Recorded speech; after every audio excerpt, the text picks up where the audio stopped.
नमस्कार छात्रों, आज मैं आप सभी के सामने मैं जो फर्स्ट सेमेस्टर के छात्र हैं उनके प्रथम प्रश्न पत्र प्राचीन काव्य को पढ़ाने वाला हूं। कौन सा पेपर? आपका प्रथम प्रश्न पत्र जिसका नाम है प्राचीन काव्य। इस प्रश्न पत्र को मैं आपको आज पढ़ाने वाला हूं। तो चलिए हम पढ़ते हैं। तो प्राचीन काव्य में आपने पाठ्यक्रम में देखा था कि आपको 3 कवियों का विस्तार से अध्ययन करना है। किसका किसका? तो चंद्रबरदाई का, अमीर खुसरो का और विद्यापति का। तो आज हम आपको चंद्रबरदाई के बारे में बताएंगे। उससे पूर्व मैं कुछ बातों का यानी प्राचीन काव्य किसे कहते हैं और प्राचीन काव्य का अर्थ क्या होता है इसकी चर्चा मैं आपसे करना चाहूँगा। तो जैसा कि नाम से ही पता चल रहा है, प्राचीन यानी पुराना,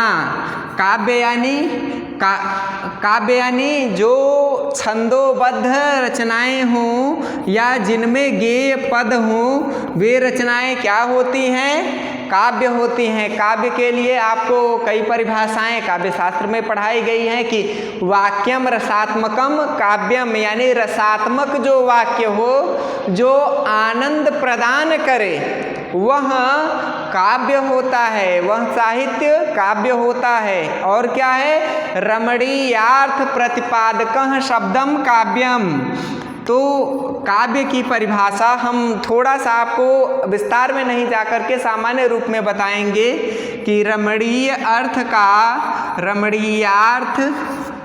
प्रतिपादकः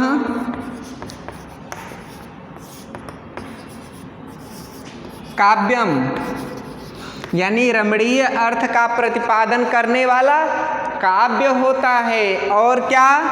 और इसके अलावा काव्य की परिभाषा ये तो जगन्नाथ ने बताई है, आगे कई आचार्यों ने इसकी परिभाषा बताई है काव्य की परिभाषा। तो जैसे आचार्य विश्वनाथ की परिभाषा क्या है? वाक्यम रसात्मकम काव्यम, कि रसात्मक वाक्य काव्य होता है। ये किसने बताया है? आचार्य विश्वनाथ ने बताया है। और क्या काव्य की परिभाषा बताई गई है? शब्दार्थो सहितो काव्यम,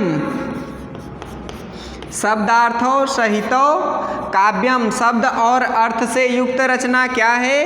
काव्य है। किसने बताया है? भामह ने बताया है यह परिभाषा। तो इन आधारों पर अगर पूछता है कि प्राचीन काव्य का अर्थ और परिभाषा बताइए, तो प्राचीन का अर्थ होता है पुराना। तो आप ऐसे खंड कर देंगे कि प्राचीन काव्य 2 शब्दों से मिलकर बना है, प्राचीन और काव्य। प्राचीन का अर्थ होता है पुराना, काव्य का अर्थ होता है वाक्यम रसात्मकम काव्यम, कि रसात्मक वाक्य ही काव्य होता है। या आचार्य जगन्नाथ ने बताया है रमणीयार्थ प्रतिपादकः शब्दम काव्यम, रमणीय अर्थ का प्रतिपादन करने वाला शब्द काव्य होता है। भामह ने बताया है कि शब्दार्थो सहितो काव्यम, शब्द और अर्थ से युक्त रचना काव्य है। तो प्राचीन काव्य का अर्थ होता है कि पुराने समय में रमणीय शब्द और अर्थ से युक्त रचना, शब्द और अर्थ से युक्त वाक्य की रचना का प्रतिपादन करने वाला काव्य ही प्राचीन काव्य कहा जाएगा। फिर इसके बाद छात्रों देखिए, जब आप प्राचीन काव्य बता चुके तो प्राचीन किसका काव्य है? यह हिंदी साहित्य का प्राचीन काव्य है। किस साहित्य का? हिंदी साहित्य का प्राचीन काव्य है। तो हिंदी साहित्य की प्राचीनता कब से शुरू होती है? तो इसके विषय में विद्वानों में अलग अलग मत हैं कि प्राचीन काव्य कब से शुरू होता है, वे एक समय का निर्धारण नहीं कर पाए हैं। विविध विद्वान अपने अपने अनुसार प्राचीन काव्य के समय का निर्धारण करते हैं। कुछ विद्वान इसे थोड़ा सा पहले बताते हैं और कुछ विद्वान प्राचीन काव्य के समय को और पुराना घोषित करते हैं। तो चलिए हम जानने का प्रयत्न करेंगे कि किस आचार्य ने प्राचीन काव्य का समय कब से कब तक माना है और प्राचीन काव्य को क्या नाम दिया है। तो चलिए आज जल्दी जल्दी हम आपसे इस बात की चर्चा करने वाले हैं। फिर इसके बाद देखिए सबसे पहले आचार्य हैं जिन्होंने कि प्राचीन काव्य का समय निर्धारित किया है, वे सबसे पहले आचार्य जॉर्ज ग्रियर्सन आते हैं। जॉर्ज ग्रियर्सन क्या बताते हैं छात्रों? जॉर्ज ग्रियर्सन बताते हैं कि आदिकाल यानी प्राचीन काव्य का समय 700 से 1300 ईस्वी मानना चाहिए। 700 ईस्वी से 1300 ईस्वी, ठीक है। तो ये जॉर्ज ग्रियर्सन का समय है। कभी कभी आपके पाठ्यक्रम में पूछ लिया जाता है कि प्राचीन आपके पाठ्यक्रम में निर्धारित प्राचीन काव्य का समय विविध विद्वानों ने क्या निर्धारित किया है बताइए। तो उस समय के लिए आप ये बताएंगे कि जॉर्ज ग्रियर्सन ने प्राचीन काव्य का समय 700 ईस्वी से 1300 ईस्वी स्वीकार किया है। फिर इसके बाद अगले आचार्य आते हैं कौन? तो अगले आचार्य आपके आते हैं काल विभाजन करने वाले मिश्र बंधु। मिश्र बंधु कौन हैं? तो मिश्र बंधु वही 3 लेखक हैं जिन्होंने कि हिंदी साहित्य के इतिहास की रचना की है। और मिश्र बंधुओं के इतिहास का क्या नाम है? मिश्र बंधु विनोद। और ये 3 भाई कौन थे? तो श्याम बिहारी, सुखदेव बिहारी और गणेश बिहारी। श्याम बिहारी, सुखदेव और गणेश बिहारी। क्योंकि कभी कभी इसी में प्राचीन काव्य में ही प्रश्न बना देता है कि मिश्र बंधुओं ने आदिकाल प्राचीन काव्य का समय कब से कब तक निर्धारित किया है और मिश्र बंधुओं में कौन कौन थे। तो आप समय बताएंगे, फिर उसके बाद इन तीनों का नाम बताएंगे। तो देखिए मिश्र बंधुओं ने प्राचीन काव्य का समय 700 से 1343 ईस्वी तक बताया था। कब बताया था? 700 ईस्वी से 1343 ईस्वी तक समय बताया। फिर इसके बाद कौन आचार्य आते हैं जिन्होंने काल विभाजन किया? तो वो आते हैं द्वितीय आचार्य आते हैं। इसके बाद तृतीय आचार्य आते हैं पादरी EF के। ये कब से कब तक समय निर्धारित करते हैं? तो पादरी EF के जो हैं इन्होंने आदिकाल का समय निर्धारित किया है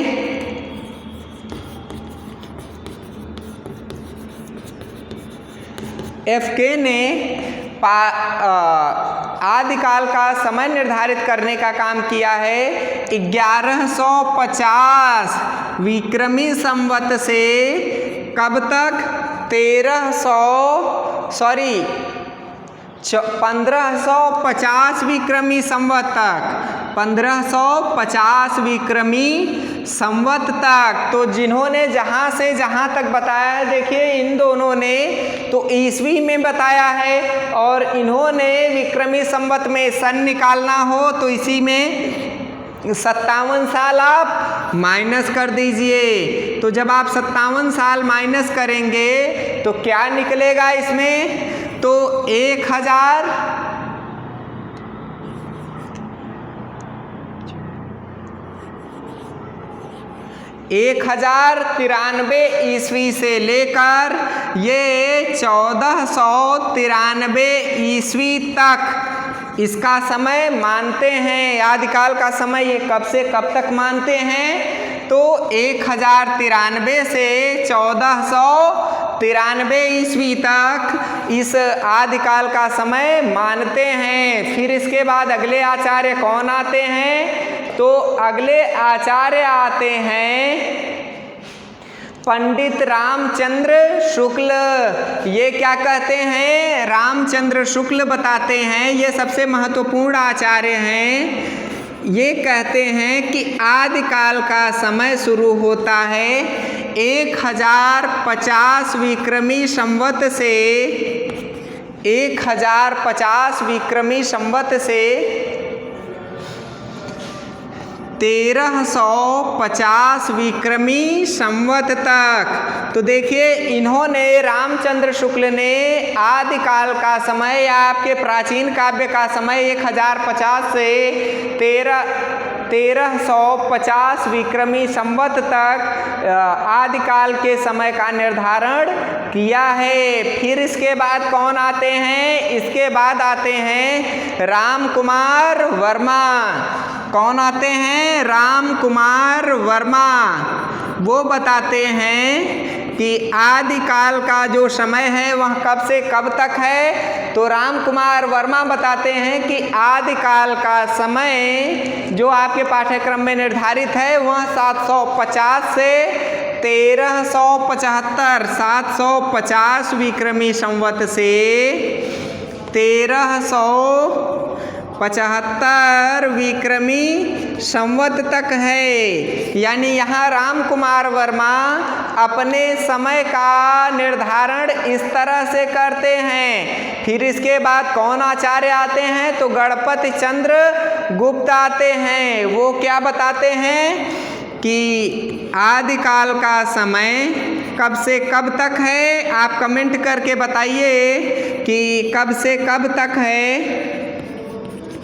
तो वह समय गणपति चंद्र गुप्त के अनुसार आदिकाल का समय 1184 ईस्वी से 1350 ईस्वी तक, 1184 ईस्वी से 1350 ईस्वी तक मानते हैं गणपति चंद्र गुप्त। फिर इसके बाद काल विभाजन प्राचीन काव्य के समय का निर्धारण अगले आचार्य कब से कब तक करते हैं। तो वो हैं श्याम सुंदर दास। श्याम सुंदर दास क्या बताते हैं कि 1050 ईस्वी से आदिकाल का प्रारंभ होता है और 1400 विक्रमी संवत तक, 1050 विक्रमी संवत से 1400 विक्रमी संवत तक आदिकाल का यानी आपके प्राचीन काव्य का समय है। फिर इसके बाद अगले आचार्य कौन आते हैं? आचार्य हजारी प्रसाद द्विवेदी आते हैं। वे क्या बताते हैं? हजारी प्रसाद द्विवेदी आपके प्राचीन काव्य का समय वो बताते हैं कि 1000 ईस्वी से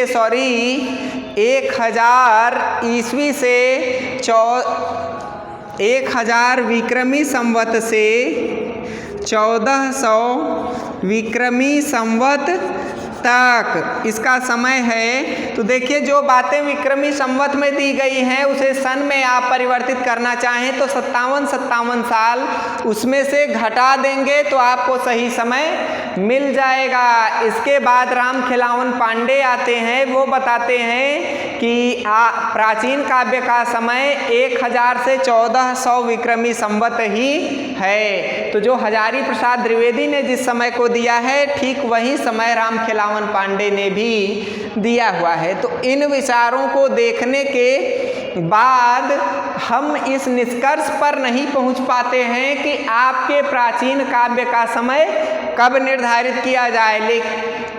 लेकिन जितने भी विद्वानों को हम देखते हैं सबके अपने अपने तर्क हैं। सब अपने अपने तर्क के अनुसार प्राचीन काव्य का निर्धारण करते हैं। लेकिन इन सभी तर्कों में आचार्य रामचंद्र शुक्ल का यह विचार सबसे ज़्यादा उल्लेखनीय है क्योंकि आचार्य रामचंद्र शुक्ल ने 973 ईस्वी से इस 1050 विक्रमी संवत या 973 ईस्वी से 993 ईस्वी से हिंदी साहित्य के प्राचीन काव्य का प्रारंभ मानते हैं। अतः इन्हीं के मत को हिंदी साहित्य में महत्ता प्रदान की जाती है कि इन्होंने ही जो हिंदी साहित्य के काल विभाजन और नामकरण को महत्ता प्रदान की है। यही इनके द्वारा बताया गया ही विचार सबसे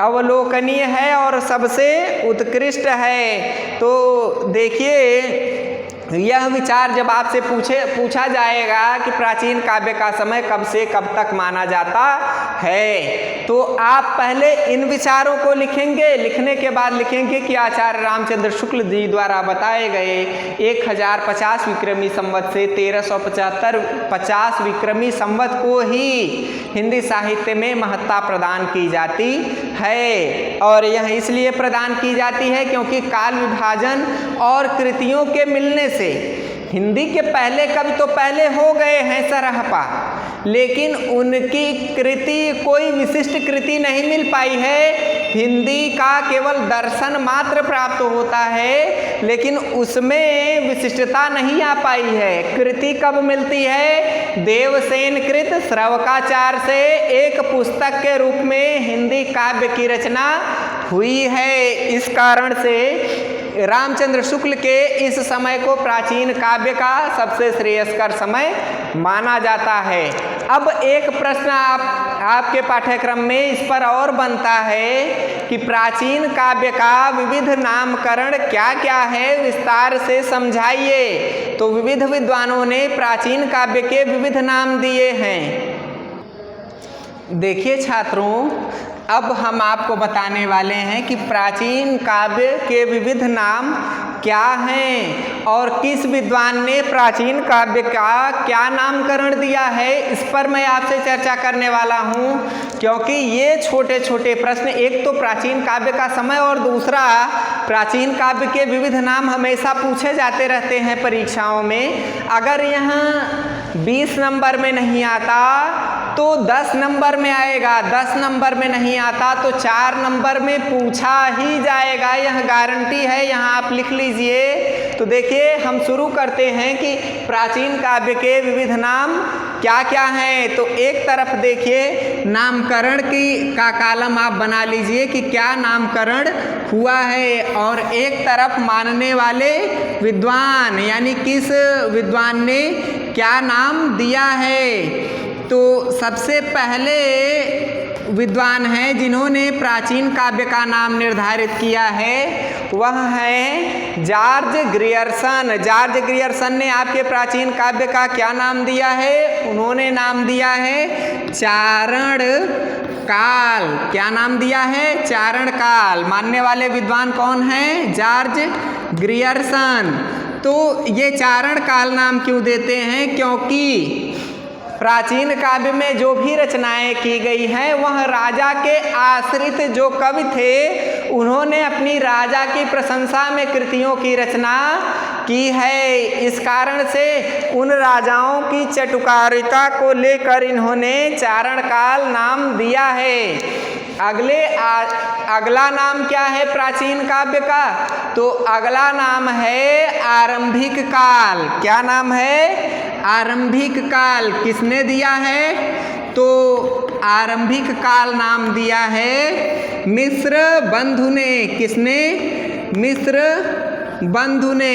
फिर इसके बाद अगला नाम क्या है? वह है वीर गाथा काल। यह नाम किसने दिया है? तो यह नाम आचार्य रामचंद्र शुक्ल ने दिया है कि इस काल में, प्राचीन काव्य में वीर की गाथाओं का वर्णन, वीरों की गाथाओं का वर्णन अधिक मात्रा में हुआ है। जितने भी कवि हैं उन्होंने किसी न किसी रूप में वीरों से संबंधित एकाध कृतियां अवश्य लिख दी हैं। इस कारण से इस काल का नाम, प्राचीन काव्य का नाम वीर गाथा काल होना चाहिए। फिर इसके बाद और क्या नामकरण दिया गया है? वह नामकरण दिया गया है संधिकाल, संधिकाल और चारण काल।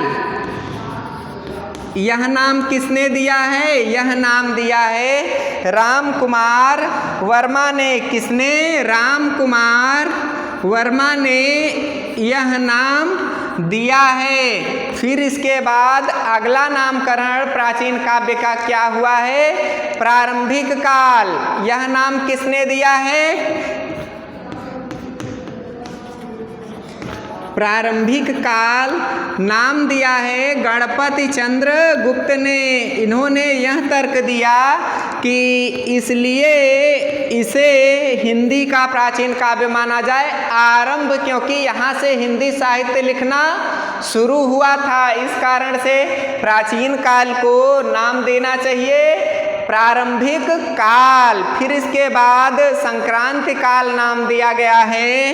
क्या नाम दिया गया है? संक्रांति काल। इसे किसने नाम दिया है? तो शंभुनाथ सिंह ने। शंभुनाथ सिंह इसके पीछे तर्क देते हैं कि एक तरफ अपभ्रंश भाषा चल रही थी और दूसरी तरफ हिंदी में रचनाएं भी लिखी जा रही थी, इसलिए दो भाषाओं की संक्रांति थी, मेल था। इसका दो भाषाओं की क्रांति थी कि एक तरफ एक भाषा का उदय हो रहा था, दूसरी तरफ दूसरी भाषा नष्ट हो रही थी, यानी भाषा में क्रांति चल रही थी, आपसी लड़ाई झगड़ा चल रहा था भाषा के लिए। भाषा के व्याकरण में तो वो जो काल होगा वह क्या होगा? वह संक्रांति काल के नाम से जाना जाएगा। फिर इसके बाद आते हैं श्याम सुंदर दास। वो क्या बताते हैं? श्याम सुंदर दास यह बताते हैं कि क्योंकि वीर गाथात्मक कृतियां अधिक हैं, अतः वीर गाथा काल का नाम क्या होगा? वीर गाथा युग नाम होगा। ठीक है, क्या नाम होगा?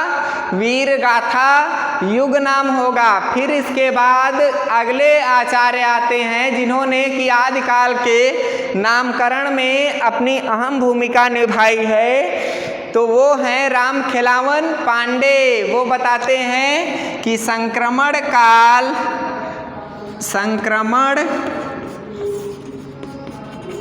काल या वो नाम देते हैं प्रवर्तन काल।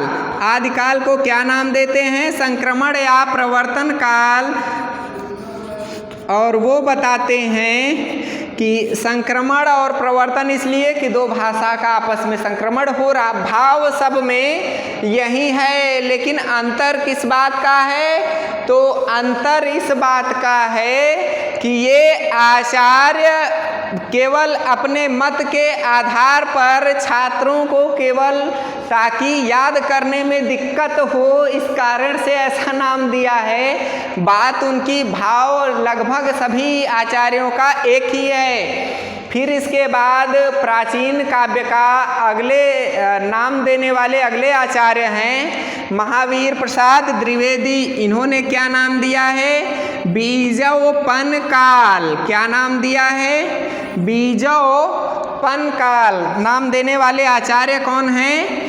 महावीर प्रसाद द्विवेदी। कौन द्विवेदी? महावीर प्रसाद द्विवेदी। वही द्विवेदी जिनके नाम के आधार पर द्विवेदी युग का नामकरण हुआ है। फिर इसके बाद अगले आचार्य कौन आते हैं? तो अगले आचार्य आते हैं अगले आचार्य आते हैं विश्वनाथ प्रसाद मिश्र। वो क्या नाम देते हैं? वीर काल। यह नाम कौन देते हैं? विश्वनाथ प्रसाद मिश्र। कौन? विश्वनाथ प्रसाद मिश्र ये नाम देते हैं। फिर इसके बाद अगले आचार्य कौन आते हैं? तो अगले आचार्य और नया नामकरण आपके प्राचीन काव्य का आता है आदिकाल। यह नाम किसने दिया? यह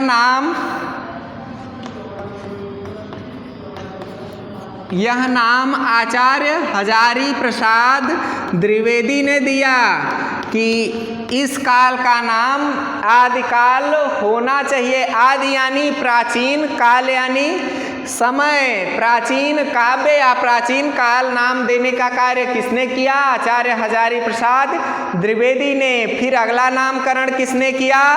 उत्कर्ष काल। उत्कर्ष काल नाम किसने दिया? उत्कर्ष काल, यानी यहाँ से उत्कर्ष होना शुरू हुआ रामेश्वर शुक्ल अंचल ने। किसने?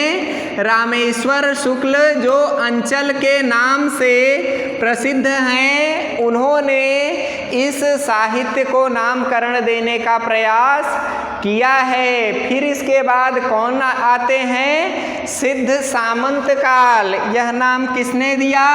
तो सिद्ध सामंत काल, सिद्ध अर्थात सिद्धों के और सामंतों का युग था, क्योंकि सिद्ध साहित्य और सामंतवादी साहित्य यानी वीर गाथात्मक जो कृतियां हैं वही इस काल की प्रमुख आकर्षक कृतियां रही हैं। तो सिद्ध सामंत काल नाम देने वाले हैं राहुल सांकृत्यायन। कौन? राहुल सांकृत्यायन ने यह नाम दिया है। सिद्ध सामंत काल नाम प्राचीन काव्य को किसने दिया? तो राहुल सांकृत्यायन ने दिया। फिर इसके बाद प्राचीन काव्य को अपभ्रंश काल नाम किसने दिया? तो अपभ्रंश काल नाम देने वाले आचार्य हैं, अपभ्रंश काल नाम देने वाले आचार्य हैं चंद्रधर शर्मा गुलेरी। कौन? चंद्रधर शर्मा गुलेरी ने यह नाम दिया है। क्या नाम दिया है? अपभ्रंश काल। फिर इसके बाद अपभ्रंश काल के बाद अंधकाल या अंधकार काल किसने नाम दिया है? तो अंधकाल या अंधकार काल नाम दिया है। अंधकाल या अंधकार काल नाम देने का कार्य कमिल कुल श्रेष्ठ ने किया है। किसने किया है? कमिल कुल श्रेष्ठ ने यह नाम दिया है कि अंधकाल या अंधकार काल प्राचीन काव्य को कहते हैं। फिर इसके बाद आधार काल मोहन अवस्थी ने नाम दिया है। किसने नाम दिया है? मोहन अवस्थी ने। मोहन अवस्थी ने नाम दिया है आधार काल। न याद आए तो आधार कार्ड याद कर लीजिएगा, याद हो जाएगा। तो मोहन अवस्थी वे आचार्य हैं जिन्होंने कि अंधकार काल प्राचीन काव्य को नाम दिया है। फिर इसके बाद बाल्यकाल या जयकाल नाम दिया गया है प्राचीन काव्य का। क्या नाम दिया गया है? बाल्यकाल या जयकाल। इस नाम को देने वाले आचार्य हैं रमाशंकर शुक्ल रसाल। कौन? रमाशंकर शुक्ल रसाल। इन्होंने यह नाम दिया है बाल्यकाल या जयकाल। और अंतिम प्राचीन काव्य का नाम दिया है उद्भव काल डॉक्टर वासुदेव सिंह ने। क्या नाम दिया है? उद्भव काल। यह नाम किसने दिया? डॉक्टर वासुदेव सिंह ने। इन्होंने यह बताया कि जो प्राचीन काव्य हमारा है यह प्राचीन काव्य उद्भव काव्य है, उद्भव काल है। तो यदि आप फोटो इत्यादि खींचना चाहते हैं तो आसानी से खींच लें। अब इसके बाद देखिए कि ये सभी नामकरण आपसे पूछा जाता है कि ऐसे पूछता है प्रश्न कि प्राचीन काव्य के विविध नाम बताइए, और इन नामों में से सबसे श्रेयस्कर नाम आपको कौन सा प्रतीत होता है वह सिद्ध कीजिए। तो देखिए सभी नामों को आपको लिख लेना है। लिखने के बाद जो नाम आप रखना चाहें कि सबसे ज़्यादा सबसे श्रेयस्कर नाम हजारी प्रसाद द्विवेदी द्वारा दिया गया नाम आदिकाल ही प्रतीत होता है। या आदिकाल इसलिए कि आदि यानी पुराना, काल यानी काल, कि हिंदी साहित्य के पुराने काल को आदिकाल नाम से जाना जाता है। और रामचंद्र शुक्ल जी द्वारा बताए गए वीर गाथा काल को भी हिंदी साहित्य में महत्ता प्रदान की जाती है। तो इस वीडियो में छात्रों मैंने आज आपको प्राचीन काव्य का समय और प्राचीन काव्य के विविध नामों की चर्चा आपसे मैंने किया है। अब फिर इसके बाद मैं आपको बताऊंगा कि आदिकाल के साहित्य में कितने साहित्य लिखे गए हैं और उन साहित्यों का वर्गीकरण किस तरह से हुआ है उसकी चर्चा मैं आपसे अगले वीडियो में करूंगा। तब तक के लिए आपसे नमस्कार। खुश रहिए, प्रसन्न रहिए और हमेशा घर पर बने रहिए।